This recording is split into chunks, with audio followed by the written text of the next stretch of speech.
अस्सलाम वालेकुम नाजरीन, मैं हूं सिंतो मईशत के साथ अब्दुल रशीद मिर्ज़ा। आज पाकिस्तान को कहा यह जाता है कि एक ज़रई मुल्क है, जबकि हालात ये हैं कि पाकिस्तान के अंदर ही आटा लेते हुए 8 अफराद एक दिन में कुचले जाते हैं। पाकिस्तान में 10 करोड़ अफराद वो हैं जो रात को खाना खाए बगैर सोते हैं। पाकिस्तान के इंतखाबात फरवरी 8 को होने जा रहे हैं। सवाल ये पैदा होता है कि ये जो गुर्बत है, पाकिस्तान में आटे की किल्लत है, पाकिस्तान में खाने की किल्लत है, क्या ये इंतखाबात उसको दूर कर पाएंगे? पाकिस्तान की मईशत में, पाकिस्तान के एग्रीकल्चर सेक्टर के अंदर इम्प्रूवमेंट ला पाएंगे? आज हमारे दरमियान हमारे मेहमान मौजूद हैं। प्रोफेसर डॉक्टर फैज़ मोहम्मद शेख एग्रीकल्चर इकोनॉमिस्ट हैं, और उनके साथ हैं राना रियाज महमूद साहब जो एग्रीकल्चर एक्सपर्ट हैं। अस्सलाम वालेकुम डॉक्टर साहब। अस्सलाम वालेकुम रियाज साहब। वालेकुम सलाम। डॉक्टर साहब ये बताइएगा कि पाकिस्तान के इंतखाबात होने जा रहे हैं कि पाकिस्तान के अंदर जो आटे की किल्लत है, ये इंतखाबात उन्हें बेहतर कर पाएंगे? सर, अभी जो है ना, हमें रिवाइवल ऑफ एग्रीकल्चर की तरफ सोचना चाहिए। जो भी हमारे इलेक्टोरल वोटिंग के जरिए हम लोगों को इंतखाब कर रहे हैं, उनसे हम ये उम्मीद करें कि वो एग्रीकल्चर जो है ना उस पर ध्यान दें, क्योंकि दुनिया की जो भी इकोनॉमी एग्रीकल्चर पे, जैसे ऑस्ट्रेलिया है, काफ़ी सारे मुल्क हैं, जो यूक्रेन है जो पूरी दुनिया को गंदम प्रोवाइड करता है, तो Pakistan is basically agriculture country. तो हमारी जो है ना एग्रीकल्चर को रिवाइवल करना चाहिए। कैसे करना चाहिए, दिस इज इशू। क्योंकि जब तक हम एक सिंसियर जो है कौम बनने जा रहे हैं, अभी रिवाइवल ऑफ एग्रीकल्चर हमारा ये है कि जो हम प्रोडक्शन ले रहे हैं वो इतनी कम है, फर्टिलाइजर से भी वो काम नहीं चल रहा, डीएपी से भी वो काम नहीं चल रहा। आप वीट की जो प्रोडक्शन देखें, एवरेज वो 29 है, जबकि पूरी दुनिया में इतनी कम प्रोडक्शन कहीं भी नहीं है। तो हमें अब जो ये सोचना है कि कौन से तरीके, जैसे कोई सर्टिफाइड अच्छे सीड हो यूक्रेन से, ऑस्ट्रेलिया से, उनको मल्टीप्लाई कराएं, क्योंकि हमारी जो वैरायटीज हैं सीड की, specially I am talking about wheat and cotton and rice, तो ये अभी हमारे जैसे प्रोफेशन ऑफ द पॉपुलेशन जितना इंक्रीज हो रहा है, हमें अभी चाहिए कि हम नई से नई वैरायटीज, सर्टिफाइड वैरायटीज को इंट्रोड्यूस कराएं पाकिस्तान में, ताकि जो future needs and wants of the customer है वो हम पूरी कर सकें। क्योंकि डोमेस्टिक नीड इतनी ज्यादा हो रही है कि हमें गंदम भी बाहर से इंपोर्ट करानी पड़ रही है, हमें कॉटन, जो अच्छी कॉटन है जो हम पूरी दुनिया को दे रहे थे, उस पर भी कोई इतना काम नहीं करे हम लोग। कॉटन में लास्ट टाइम व्हाइट फ्लाई ने हमारी 90% का जो कॉटन के आबादगार थे, वो बेचारे कोई 16-17 मन ले सके। तो ये है कि थोड़ा हमें सोचना पड़ेगा कि एग्रीकल्चर को कैसे रिवाइवल करें। रियाज महमूद साहब ये बताइएगा कि मेरा ये सवाल है कि 80s के अंदर अगर आप चले जाएं, 70s 80s के अंदर, तो पाकिस्तान की एग्रीकल्चर सेक्टर बेहतर था। गंदम भी अपनी गुजारा होता था, पाकिस्तान अपनी गंदम से पाकिस्तान के अंदर उससे गुजारा करता था, इंपोर्ट नहीं करते थे हम। ऐसा नहीं होता था कि गरीब गंदम लेने के लिए और आटा लेने के लिए कुचला जाए, मारा जाए एग्रीकल्चर कंट्री के अंदर। उसके बाद आगे चलें तो मियां नवाज शरीफ साहब आते हैं, मोहतरमा बेनज़ीर भुट्टो आती हैं। इसी तरह इन दोनों की हुकूमतों को अगर उसमें ऐड किया जाए, इस्टेब्लिशमेंट आती है, फिर इमरान खान साहब का दौर आता है, तो अभी इंतखाबात होने जा रहे हैं। क्या ये इंतखाबात पाकिस्तान के एग्रीकल्चर सेक्टर को बेहतर कर पाएंगे? इसमें पहली बात तो ये है कि आपने 70s 80s का जिक्र किया, उस वक्त की और आज की पॉपुलेशन में फ़र्क देखें, सबसे बड़ी बात ये है। और इससे बड़ी बात एक ये है कि हम अपनी ज़री ज़मीन को बढ़ा नहीं सकते, बल्कि वो दिन ब दिन कॉलोनियों की और सोसाइटियों की नज़र होके कम हो रही है। यानी हमारी ज़मीन, जो एग्रीकल्चर लैंड हम जिसको कहते हैं, वो कम हो रही है और आबादी दिन ब दिन बढ़ रही है। हमारे मुल्क की बढ़ती हुई आबादी की खुराक की ज़रूरियात को सामने रखते हुए हमें फ़ी एकड़ पैदावार पे ध्यान देने की ज़रूरत है। इसके अलावा हमारे पास कोई हल नहीं है। इसके लिए जो डॉक्टर साहब ने बात की कि नई वैरायटीज़ का होना बड़ा ज़रूरी है, और इसके साथ साथ एक चीज़ है कि हमारा वक्त पे काश्त करना बहुत ज़रूरी है। मैं अभी की मिसाल दे दूं अगर आपको, कि 15 दिसंबर तक हमारे पंजाब में आखिरी जो गंदम की काश्त है वो हो जानी चाहिए थी, लेकिन बदकिस्मती कह लें या हालात कह लें कि राइस के कुछ इलाके ऐसे हैं, कपास के कुछ इलाके ऐसे हैं जिनमें अभी तक गंदम काश्त होना बाकी है। 15 दिसंबर के बाद जितनी गंदम काश्त की जाएगी उसकी फी दिन के हिसाब से पैदावार कम होती जाएगी। और आप ये देखें कि हमारे मुल्क में लाखों एकड़ रकबे के ऊपर गंदम काश्त की जाती है। अगर 1 मन फी एकड़ गंदम की पैदावार कम हो तो कितने लाखों मन गंदम की पैदावार कम हो जाएगी, सिर्फ थोड़ी सी लापरवाही कह लें, कुछ भी इसको कह लें, वक्त पे काश्त ना करने की वजह से। जबकि खाद भी पूरी दे रहे हैं, मेहनत भी पूरी कर रहे हैं, ज़मीन भी अच्छी तरह से तैयार कर रहे हैं और जड़ी बूटियों को भी ख़त्म कर रहे हैं, फिर भी अगर हम सिर्फ और सिर्फ लेट काश्त करने की वजह से पैदावार कम करें तो ये ज़्यादती है। दूसरी बात यह है कि फी एकड़ पैदावार बढ़ाने के लिए सिर्फ और सिर्फ पाकिस्तान की गवर्नमेंट की मंजूर शुदा इकसाम जो उस ख़ास इलाके के लिए मखसूस की गई हों, हर कोई किस्म जो मंजूर की जाती है वो सब इलाकों के लिए नहीं होती। अपने इलाके के लिहाज से जो मंजूर शुदा गंदम की किस्म है उसको वक्त पे काश्त करें और खाद कभी भी एक तरह की नहीं डालें, हमेशा मुतनासिब खाद डाली जाए। यानी इसमें नाइट्रोजन, फास्फोरस, पोटाश की ज़रूरत है, बाज़ जगह पे अनासरे सगीरा, बोरान, जिंक वगैरह की ज़रूरत होती है, वो पूरी की जाए। और जब तक हम फसल की खुराक पूरी नहीं करेंगे तो वो सेहतमंद नहीं होगी और बेहतर पैदावार नहीं दे सकेगी। इससे अगली बात आपको बताता हूँ, छोटी सी एक बात। जब गंदम जो जिन इलाकों में काश्त की जा चुकी है वहाँ पे अब जो ज़्यादा बड़ी सबसे बड़ी एक मसला बनेगा वो जड़ी बूटियों का बनेगा। जड़ी बूटियों को वक्त पे अगर ख़त्म ना किया जाए, यानी आम तौर पे पहले पानी के साथ तरवतर हालत में स्प्रे करने से उसको ख़त्म करते हैं, अगर उस वक्त उसको ख़त्म ना किया जाए वही जड़ी बूटियाँ उसी जगह से खाद, खुराक, पानी, बल्कि बाज़ जड़ी बूटियाँ ऐसी हैं जो फसल से भी पहले बड़ी हो जाती हैं और उनके ऊपर साया कर देती हैं, तो वो सूरज की रोशनी भी पूरी नहीं ले सकती। जब तक वो फसल अपनी खुराक पूरी नहीं ले सकेगी वो फसल तंदुरुस्त नहीं हो पाएगी, और अगर तंदुरुस्त नहीं हो पाएगी तो उस पे बीमारियों का हमला भी हो सकता है और वो कमज़ोर भी रहेगी, पैदावार भी कम होगी।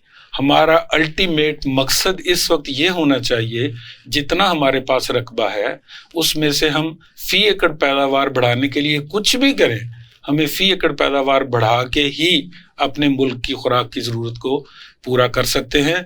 रही बात इलेक्शन की, इलेक्शन में कोई भी आ जाए, जब तक वो किसान की ज़रूरियात को सामने नहीं रखेगा तब तक वो पॉलिसी कामयाब नहीं होगी। बहुत सारी पॉलिसियां ऐसी बनती हैं जो बज़ाहिर किसान के लिए बनाई जाती हैं लेकिन बेनिफिशरीज कोई और होते हैं।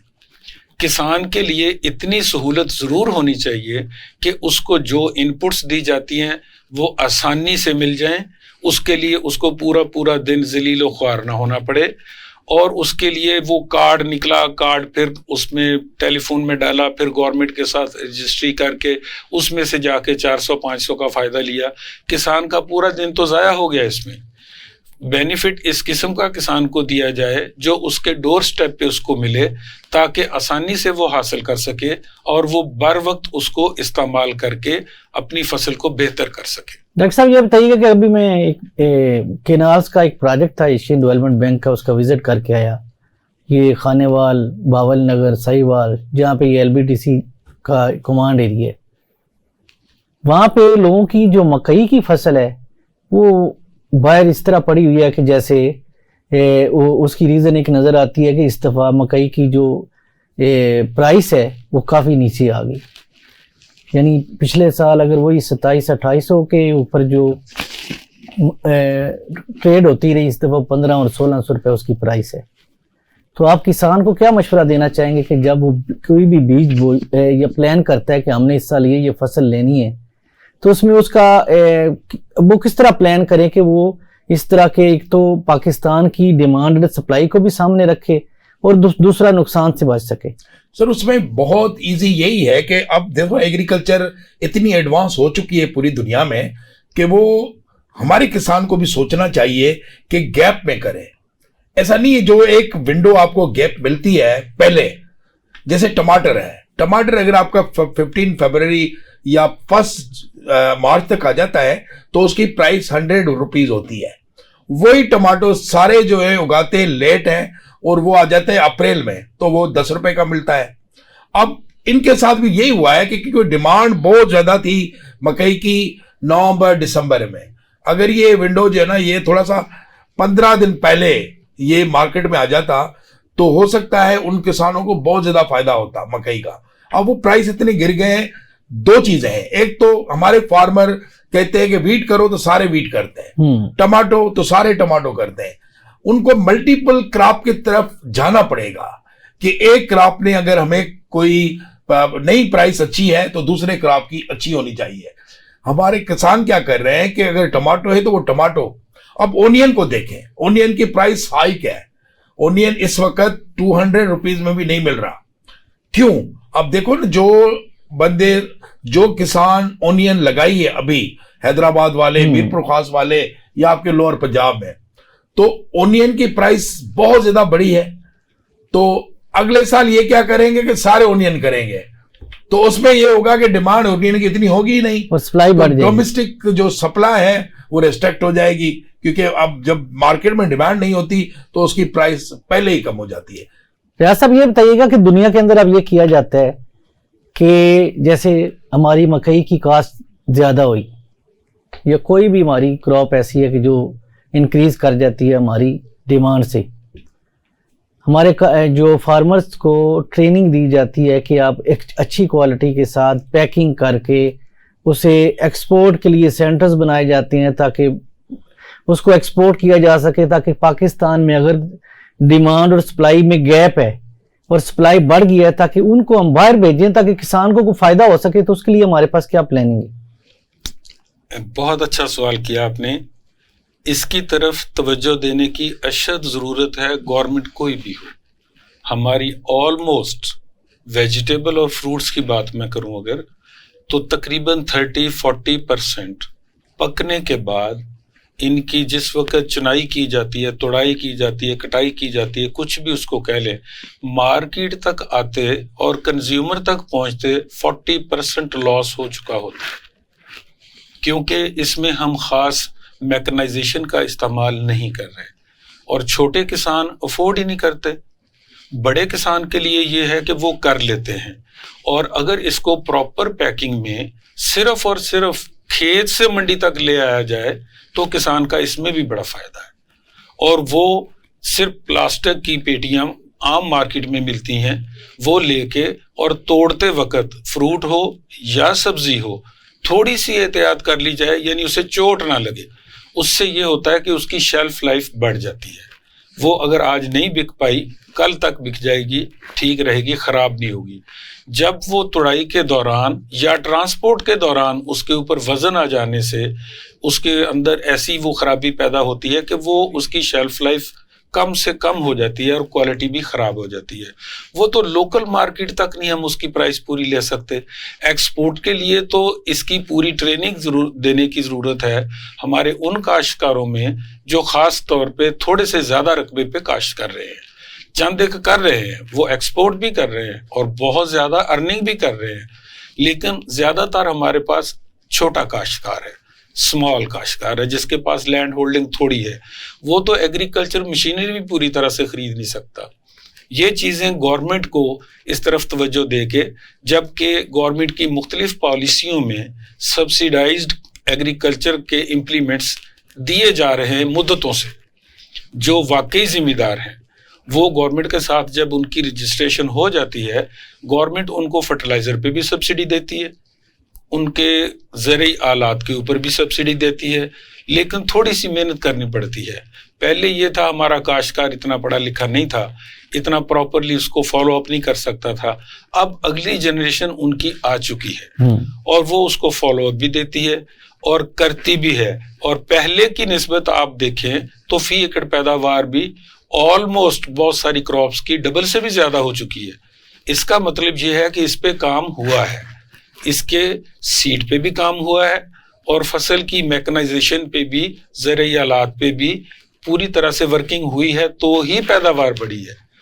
कुदरती नहीं बढ़ सकती ऐसे ही, लेकिन इसको स्पीड अप करने की जरूरत है और थोड़ा सा स्मॉल लेवल पे ले जाने की जरूरत है, ताकि छोटा काश्तकार इससे बेनिफिट ले सके, ताकि वो उसको इस काबिल कम से कम तुड़ाई उसकी करते वक्त, चुनाई करते वक्त, जैसे कपास की पिछले दिनों चुनाई करते वक्त चंद एक चीजों का, छोटी छोटी चीजों का ख्याल रखा जाए तो साफ सुथरी चुनाई हो सकती है। और अगर एक वैरायटी काश्त की गई है तो ठीक है, अगर किसी काश्तकार ने गंदम हो, चावल हो, कपास हो, कमाद हो, एक से ज्यादा वैरायटी काश्त की गई है तो उनको अलग अलग उनकी हार्वेस्टिंग करके रखा जाए, मिक्सअप ना होने दी जाए और जड़ी बूटियों की उसकी बर वक्त उनकी तलफी की जाए, तो हम क्वालिटी भी बेहतर ले सकते हैं और उनको महफूज भी कर सकते हैं और एक्सपोर्ट स्टैंडर्ड के ऊपर पैकिंग करने की पूरी फैसिलिटीज पाकिस्तान में अल्लाह के फजलो करम से मौजूद है। ये करके हम कर सकते हैं। थोड़ा सा एक अलमिया ये है कि हमारी इनपुट्स महंगी है। डॉक्टर साहब ये बताइएगा कि रियाज साहब ने एक बात की कि पाकिस्तान की पॉपुलेशन बढ़ने की वजह से पाकिस्तान के अंदर जो एग्रीकल्चर सेक्टर, जैसे गंदम की बात करें तो उसमें गैप पैदा हो रहा है। पॉपुलेशन बढ़ रही है लेकिन क्रॉप्स में प्रोडक्शन हमारी इंक्रीज नहीं हो रही। मेरा ये सवाल है कि क्या चाइना पाकिस्तान से कितना बड़ा मुल्क है, उनकी पॉपुलेशन ज़्यादा है लेकिन वहाँ पे तो ये गैप पैदा नहीं हुआ, तो पाकिस्तान को किस पैटर्न पे चाइना को फॉलो करना चाहिए कि जिसकी बेसिस के ऊपर आप ये कहें कि पाकिस्तान भी अपनी एग्रीकल्चर सेक्टर को बेहतर कर सके? Sir, when you talk about China, देखिए चाइना बहुत ज़्यादा मैकेनाइज है, हम मैकेनाइज तो बिल्कुल भी नहीं है चाइना, और चाइना के पास सर्टिफाइड सीड है जिससे वो डबल प्रोडक्शन ले रहा है हमसे। और थर्ड चीज ये है कि चाइना ने एग्रीकल्चर फार्मिंग को, एग्रीकल्चर कम्युनिटी को, फार्मर को सब्सिडी दी गई है, वो मैकेनाइजेशन की शक्ल में, वो थ्रेशर ट्रैक्टर की शक्ल में, वो सीड की शक्ल में। उनके पास एक यूटिलिटी स्टोर है कि फार्म से फार्मर जाता है, एक ही जगह पे वो सारी चीजें मिल जाती हैं, खाद भी मिल जाती है, बीज भी मिल जाता है, सारी चीजें। तो जब आप इतनी ज्यादा सब्सिडी देंगे तो डेफिनेटली उसके रिजल्ट अच्छे होंगे। और सेकंड चीज ये है कि चाइना से तो हम कंपेयर ना करें, हम कंपेयर करें इंडिया से। इंडिया भी अभी बायो फर्टिलाइजर पे गया है, फर्टिलाइजर की जो वहां पे डिमांड है उसको भी कम किया गया है। तो अब अगर इंडिया और नेपाल बाकियों से हम करें तो स्टिल वी आर बिहाइंड। नाजरीन, हम एक वक्फा लेंगे, वक्फे के बाद बात करेंगे कि पाकिस्तान के एग्रीकल्चर सेक्टर को किस तरह इम्प्रूव कर सकते हैं और पाकिस्तान की आज तक कौन कौन से मॉडल्स अप्लाई किए गए मुख्तलिफ अदवार के अंदर की जिसकी बेसिस पे पाकिस्तान का एग्रीकल्चर सेक्टर बेहतर हुआ। ब्रेक के बाद दोबारा हाजिर होते हैं। वेलकम बैक नाजरीन, हम बात कर रहे थे कि पाकिस्तान के अंदर एग्रीकल्चर सेक्टर को किस तरह बेहतर कर सकते हैं। रियाज साहब ये बताइएगा कि पाकिस्तान के अंदर आज तक जो भी मॉडल अप्लाई किए जाते रहे, कौन सा दौर और कौन सा मॉडल आप बेहतर समझेंगे कि जिसने एग्रीकल्चर सेक्टर को बेहतर किया? इसमें हम पॉलिटिक्स से हट के बात करें तो जिस दौरान फर्टिलाइजर सस्ता रहा, पेस्टिसाइड क्वालिटी की और मुनासिब कीमत पे मिलती रही और बीज सर्टिफाइड और आसानी से मिलता रहा, उन दिनों फसल अच्छी होगी। वो पहले भी हुई है, वो अब भी कर लें फिर हो जाएगी। ये तीन चीजें बहुत अहम है। सर्टिफाइड सीड मुनासिब टाइम पे, सही वक्त पे और इजीली अवेलेबल हो जाए। डॉक्टर साहब ये बताइएगा कि आज हालात ये हैं कि क्रॉप्स के साथ साथ जो आपकी आहिस्ता आहिस्ता हर आए दिन डीएपी की, यूरिया की, इनकी प्राइसेस डबल से ज्यादा क्यों हो गई? सर ये तो ब्लैक माफिया है, उसमें कंपनीज इन्वॉल्व हैं और ये जो एफएफसी, एंग्रो और ये फातिमा है, इनके अपने मन पसंदीदा डीलर्स हैं जिनको वो ज्यादा देखें, किसी को देते हैं वो 2 लाख, किसी को देते हैं 5,000 बोरियां। तो वो जो डीलर और कंपनी के दरमियान है रिलेशनशिप, वो असल में खुद उसको आर्टिफिशियल क्रिएट कराती है कंपनी कि भाई आप ब्लैक मार्केट करो, आप भी कमाओ हमें भी दो। तो ये अभी गवर्नमेंट ऑफ पाकिस्तान को ये बड़ी बैड गवर्नेंस है कि government of Pakistan should think about it कि हमारा फार्मर 6,500 रुपए में वो यूरिया ले रहा है जिसकी प्राइस जो कंट्रोल प्राइस है वो 3,400 है, 3,200 है, तो वो फार्मर को मिल रही है 6,500 में। जो डीएपी की कंट्रोल प्राइस है वो 11,800 है, जो हमारे फार्मर को मिल रही है 14,000, 14,500, 15,000, 16,000 में भी।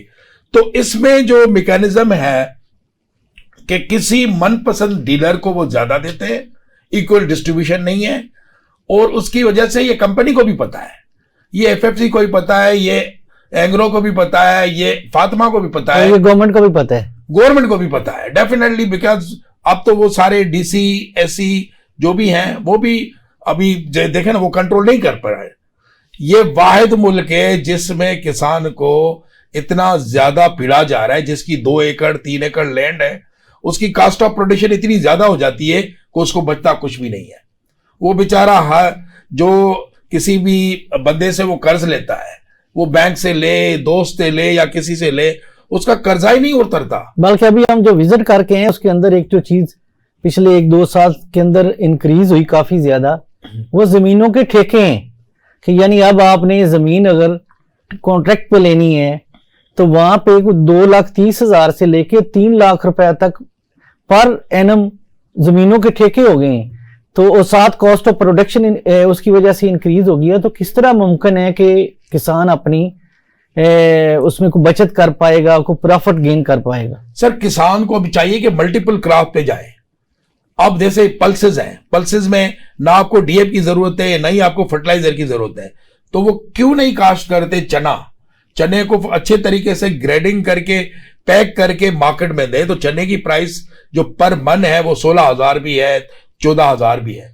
तो हमारे फार्मर को चाहिए कि मोस्टली इरिगेटेड या नॉन इरिगेटेड लैंड पे चना काश्त करे, लेंटिल काश्त करे, उसको बीज करे, ऐसे फसल करे जिसमें फर्टिलाइजर और ये यूरिया इसकी कम हो, या फिर फार्मर को आ जाए कंपोस्ट फर्टिलाइजर पे आ जाए फार्मर, और वो कमर्शियली बेस पे अभी मेरा ख्याल में शुरू होने वाला है कि लोग कमर्शियली वो कंपोस्ट फर्टिलाइजर प्रोड्यूस करेंगे और फार्मर को वो कोई 400-300 रुपए वो बोरी मिल जाएगी। तो उससे ये होगा कि जो इनकी आर्टिफिशियल डिमांड है, जो ये डीलर्स इनको ब्लैकमेल करते हैं, क्योंकि इंडिया में आप देखें, बिहार में देखें, काफी जगहों पे फर्टिलाइजर जो बड़ी इंडस्ट्री थी वो बंद हो गई है। क्यों? क्योंकि अभी उन्होंने कंपोस्ट पे आ गए, ऑर्गेनिक फर्टिलाइजर पे आ गए हैं इंडिया। तो काफी सारा जो हम हमारे बीमारियां ज्यादा हुई हैं, उसका सबसे ज्यादा जो नुकसान हमारे पास हुआ है कि हमारे हेल्थ जो 62 भी नहीं है मेरा ख्याल में average life in Pakistan, because of this fertiliser, because of this urea, क्योंकि हमें प्योरिटी मिलती नहीं है। ऑर्गेनिक चीजें देखो, ऑस्ट्रेलिया में 100 साल का मेरा प्रोफेसर भी वो काम भी करता है, 90 साल का वो घूमता भी है। क्यों? क्योंकि उन्होंने कभी भी ये फर्टिलाइजर और डीएपी के चक्कर भी नहीं रहे ना, वो कंपोस्ट, वो जो ऑर्गेनिक मैटर है उस पे उन्होंने वो काश्त की है, और उनकी प्रोडक्शन हमसे 3 गुना ज्यादा है। हमारे फार्मर को ये बात समझ में आती नहीं है कि भाई फर्टिलाइजर के और डीएपी के अलावा भी अगर आप कंपोस्ट पे आ जाते हैं तो आपकी प्रोडक्शन आएगी, पहले साल कम आएगी, दूसरी साल थोड़ी बढ़ेगी, तीसरे साल वही बम्पर क्रॉप आपकी होगी। तो अभी हमें हमें अल्टरनेटिव सोर्सेज के पास जाना पड़ेगा। तो जैसे एफएफसी भी बंद होगी, फिर एंग्रो भी बंद होगी, फिर फातिमा भी बंद होगी, फिर पता चलेगा इनको के ब्लैक मार्केटिंग क्या होती है। क्योंकि हमारा फार्मर अभी दसा हुआ है, हमारे फार्मर को कोई चीज मिल ही नहीं रही, वो बेचारा कर्जों के ले के वो डूबते जा रहे हैं, और बैंकें कमा रही हैं, लोग कमा रहे हैं। हमारे यहाँ वो जो हिंदू है वो देते हैं लोन 32% है, बाकी जो दोस्त हैं मुसलमान भी हमारे देते हैं, वो भी कोई 32-33% पे आप लोन लेके, कर्जा लेके आप फर्टिलाइजर जो 6,500 का वो 9,000 में उनको पड़ता है। ऐसा ये बताइए कि पाकिस्तान के अंदर सिर्फ 33% आपकी लैंड क्रॉप हो रही है, उसमें एक बड़ी रीजन पानी की सप्लाई की है। क्या पानी की सप्लाई को बेहतर किया जाए तो पाकिस्तान की जो लैंड है उसमें क्रॉप कितनी बढ़ सकती है? डॉक्टर, आपने बहुत ही खूबसूरत सवाल किया है। वैसे भी आने वाले वक्त में वाटर शॉर्टेज आएगी, सबको पता है।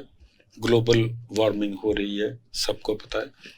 इसके लिए ऑल्टरनेटिव सोर्सेज जब तक हम इस्तेमाल नहीं करेंगे तो हम अपनी एग्रीकल्चर कर ही नहीं सकेंगे। इसके लिए गवर्नमेंट ने पहले से प्लान किया हुआ है और एग्रीकल्चर का जो इंजीनियरिंग विंग है उसमें मुख्तलिफ किस्म के सिस्टम तैयार किए गए हैं जो कि ज़िम्मेदार को सब्सिडाइज्ड प्राइस पे मिल रहे हैं, जिनमें 40, 50 और 60% तक सब्सिडी हुकूमत दे रही है, लेकिन उन काश्तकारों को दे रही है जो उनके साथ रजिस्टर्ड है। इसमें मालिक होना भी ज़रूरी नहीं है, अगर वो टेनेंट है तो वो भी हासिल कर सकता है। उसमें 2 तरह के तो मैं आपको अभी बता देता हूँ। एक है जो स्प्रिंकलर इरिगेशन सिस्टम जिसको कहते हैं, वो बड़ी फसलों के लिए इस्तेमाल किया जा सकता है। उसके ज़रिए खाद का इस्तेमाल भी आसान है, जहर का इस्तेमाल भी आसान है। आपको जो लेबर खाद के इस्तेमाल के लिए लगानी पड़ती है वो भी बच गई। जो आपने उसके ऊपर लेबर खर्च करनी है दवाइयों के इस्तेमाल के लिए, खादों के इस्तेमाल के लिए, वो बच गई, क्योंकि आपका एक वाटर टैंक बड़ा बना होगा, उसमें से उसको सप्लाई जाएगी थ्रू प्रेशर स्प्रिंकलर के जरिए। वो स्प्रिंकलर कोई 150 फुट तक एक तरफ को जाता है उसका पानी, और उसका सर्कल, उसका डाया 300 फुट बन जाता है। और सबसे बड़ी बात यह है कि उसको आप अपनी ज़रूरत के मुताबिक इस्तेमाल कर सकते हैं। कितना पानी इस्तेमाल करना है, कब इस्तेमाल करना है और उसमें कौन सी खाद या दवाई डालनी है, वो आपकी ज़रूरत के ऐन मुताबिक इस्तेमाल आप उसको कर सकते हैं। गर्मियों में बाज़ दफ़ा हमारा जो इरिगेशन सिस्टम है वो हफ्तावार है, लेकिन अगर हफ्ते से पहले आपकी फसल को पानी की ज़रूरत है, हम पूरा नहीं कर सकते। स्प्रिंकलर में हम कर सकेंगे, उसमें पानी की बचत भी है, हम फ्लड इरिगेशन उससे नहीं करेंगे। उसका एक और भी है कि बारिशों के दौरान बारिशों का पानी भी हम बचा के उन टैंक्स में इस्तेमाल करके बवक्ते ज़रूरत अपनी फसलों के लिए इस्तेमाल कर सकते हैं। दूसरा इनका सिस्टम जो है वो है जो drip irrigation system. Drip irrigation system में भी इसी तरह है कि वो जब पानी इस्तेमाल आप किया जाता है तो वो आप पाइप लगा देते हैं, उसमें बागात आ जाते हैं, लाइनों में काश्त की गई हुई फसलें आ जाती हैं सारी की सारी, और वो पानी हर जगह पे नहीं मिलता उनको, वो सिर्फ वहाँ पे पानी मिलेगा जहाँ पे आप देना चाहेंगे, क्योंकि उस पाइप में आपने उतनी ही जगह एक शावर छोटा सा रखा है जहाँ पे वो प्लांट है, यानी प्लांट को वो पानी देगा, सारी खुली ज़मीन को पानी नहीं देगा। पानी की बचत होगी, आप थोड़े पानी से बहुत ज़्यादा रकबे के ऊपर उसको जो इरिगेशन है वो कर सकेंगे। और इससे 2 चीज़ें आएंगी, एक तो वक्त पे पानी आप दे सकेंगे, जब उसको ज़रूरत है उस वक्त दे दिया, अगर वो ज़्यादा बारिशें हो रही हैं उसको आप बंद कर देंगे, वो पानी नहीं जाएगा। और इसी के साथ ही खाद का इस्तेमाल भी हो सकेगा, और वो जहर जो उसकी जड़ों तक इस्तेमाल की जा सकती है वो भी हो सकेगी। स्प्रिंकलर में तो हम जो उसके ऊपर स्प्रे किया जाता है वो जहर भी इस्तेमाल कर सकते हैं। इसलिए ये निज़ाम लाए जा चुके हैं, लेकिन अभी इतने कॉमन, इतने बहुत ज़्यादा नहीं हुए, लेकिन इंशाअल्लाह ताला पूरी उम्मीद है कि होंगे भी और फसलें भी हमारी बेहतर होंगी इंशाअल्लाह ताला। लेकिन पॉपुलेशन तेज़ी से बढ़ रही है, जो ज़ेरे काश्त रकबा है ये कम हो रहा है। डॉक्टर साहब ये बताइएगा कि तिल, ये मैंने विजिट किया तो तिल की पैदावार के बारे में कि लोग उसकी क्रॉपिंग करते हैं, बल्कि उसके नतीजे के अंदर उसके ऊपर भी कॉस्ट कम आती है, तो क्या मशवरा देंगे कि किन किन एरियाज के अंदर लोगों को तिल की पैदावार करें? देखिए, तिल तो मोस्टली जो आपका ये बेल्ट है हमारे कश्मीर, लाड़काना और आपका साउथ पंजाब, तिल हो सकती है। और तिल की देखो लास्ट ईयर जो प्राइस थी वो पर मंथ थी 19,000, अभी भी एवरेज 19 और 20,000। लेकिन तिल में ये इशू था लास्ट टाइम के लोगों को अवेयरनेस नहीं है।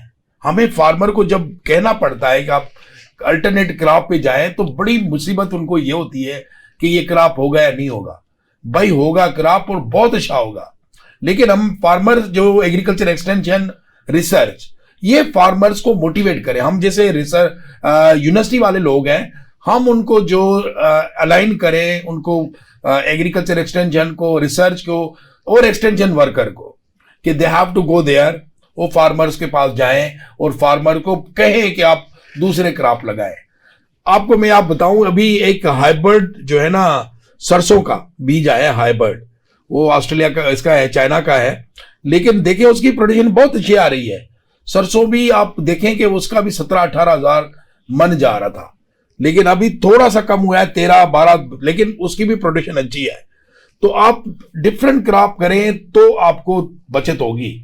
वीट में देखो, वीट की जो प्राइस है वो 4200 है, लेकिन चना अगर आप अच्छा कर लेते हैं तो 16,000 आप जाते हैं, तो आपकी कास्ट ऑफ प्रोडक्शन तो जीरो है। दो पर इधर तो कास्ट ऑफ प्रोडक्शन बड़ी है, क्योंकि आपने 1 डीएपी देनी है, 2 यूरिया देनी है, 50 टिलेज ऑपरेशन, तो 50,000 तो वैसे आपकी कास्ट ऑफ प्रोडक्शन है। अगर आपने 25,000 कमा भी लिया तो वो आप इंटरेस्ट में जाएगा, क्योंकि आपने फर्टिलाइजर, ये इनपुट सारे जो लिए हैं वो कर्जे पे लिए हैं। जैसा ये बताइए कि पाकिस्तान के अंदर पाकिस्तान की आबादी का 60% नौजवानों पे मबनी है, और दुनिया के पहले 5 ममालिक में पाकिस्तान है कि जिसकी नौजवानों की आबादी 60% है।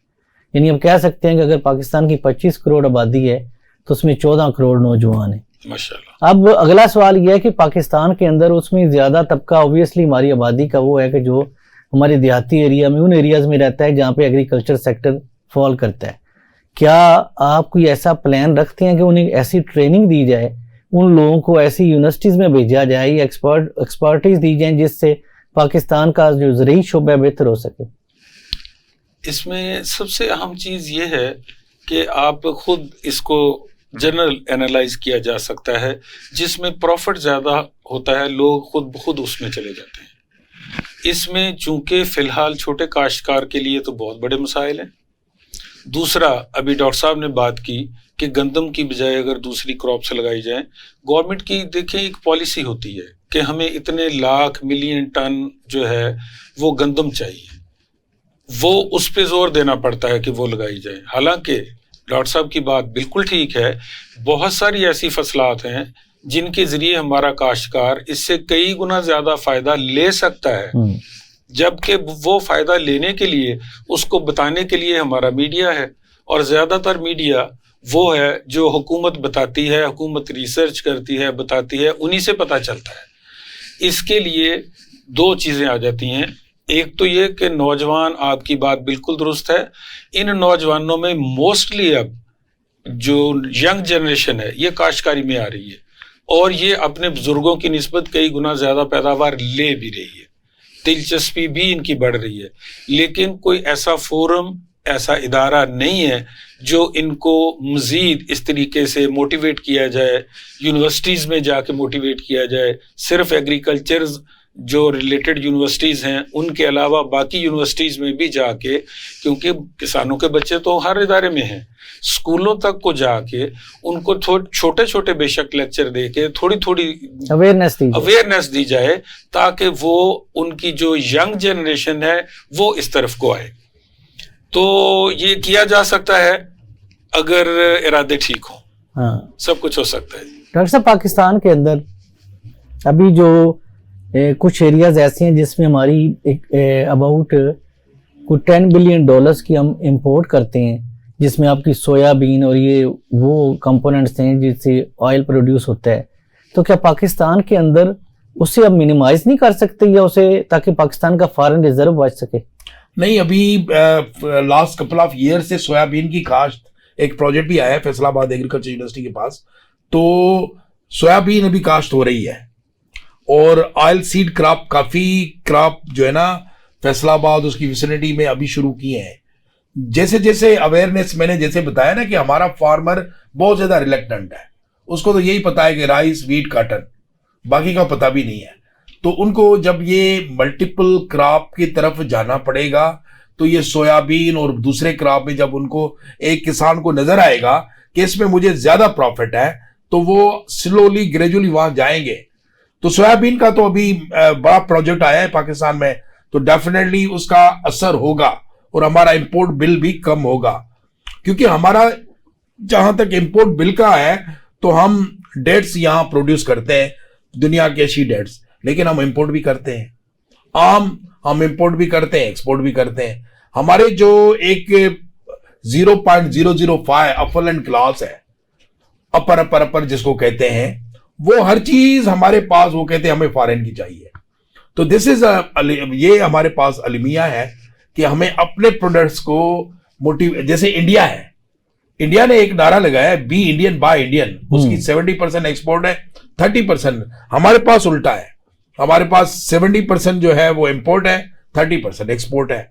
तो जाहिर बैलेंस ऑफ पेमेंट का भी इशू होता है, तो हमें इतने बिलियंस ऑफ डॉलर्स उसको वापस करना पड़ता है, इंपोर्ट बिल इतना ज्यादा होता है।